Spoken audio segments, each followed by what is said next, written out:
जी हाणे हा माना मूंखे ॿ माण्हू सिंध में एॾो दवाईंदा आहिनि, हिकु सतार नारायण, ॿियो ज़ुल्फ़कार बुर्दी, न हुजे बिलावल खोखर। माना ईअं मुंहिंजे लाइ ईअं हूंदा आहिनि, हेठां ईंदे पाणी हूंदो आहे न, माना एतिरो ई मुंहिंजे लाइ माना थोरे घणे सतार जो बिलावल खोखर। तव्हांखे प्यारो केरु आहे? बिलावल खोखर प्यारो आहे या जेकॾहिं तव्हां इन बारे में मूंखों था पुछो, हिननि खां थो पुछे छो त इन में मूंखों था पुछो त हक़ीक़त इहा आहे त हीअ जेको आहे ज़ुल्फ़कार बुर्दीअ खे वधीक अहमियत ॾींदो आहे बनिस्बत बिलावल, बनिस्बत भली सतार इन पुराणो साथी आहे।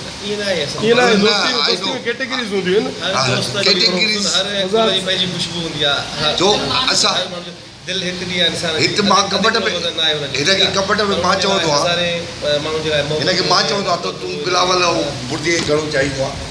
सर पर वरी फिरी सिधी बुर्दी साहब अची वियो, बिलावल साहब अची वियो, मूं बेसिक ज़फ़र साहब जो तव्हां माना हींअर तव्हां पूरी मीडिया में करण अर्जुन राम लखन ॾींदे था थोरो उमर अकबर असां पोइ शायदि ज़फ़र सां वरी पाण फिल्म कईसीं 2010 में। ज़फ़र जी पहिरीं फिल्म असां गुलाम साईं उमर जी फिल्म कयो त अदो बि कास्ट हुयो आर्टिस्ट। हा हिया भुट्टो साहब हुयो, आज़म हुयो डायरेक्टर हुन में।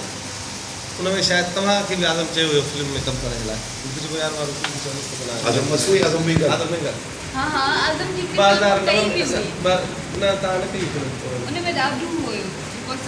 जी सर जी बिल्कुलु।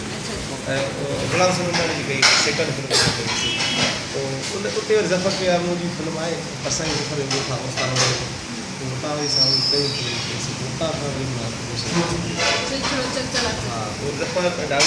खां झगड़ो थींदा आहिनि चितड़ा त सेकंड में थींदी आहे। कीअं थींदी आहे त ॿुधायो?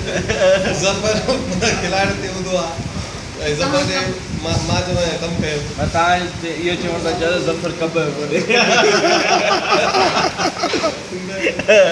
अरे ज़फ़र ही आहे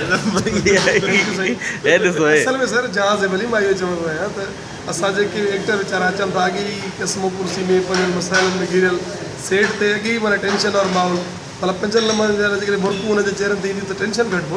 त सर तव्हां माना तव्हांजी दोस्ती केतिरो टाइम थियो आहे? 10 साल थी विया। 10 साल जी दोस्ती खे हिकिड़े लफ़्ज़ में बयानु कयो, हिकिड़ी लाइन में बयानु कयो, हिकिड़े वर्ड में हाय जियो जियो। तव्हां सर हाणे कॉपी न कजो सदाई चवंदो रहियो आहियां त मुमताज़ मुंहिंजे लाइ पहिरियों ऐं आख़िरी आहे। इन सां मुंहिंजी तमामु घणियूं मुहबतूं ऐं हिन जे लाइ तमामु घणी नेक ख़्वाहिशूं। थैंक यू बहितरीनु माना इन जहिड़ो माण्हू थियणो ई कोन्हे। उहो इहे माण्हू आहे हिकिड़ो माण्हू मोतीअ दाणू। रूबीअ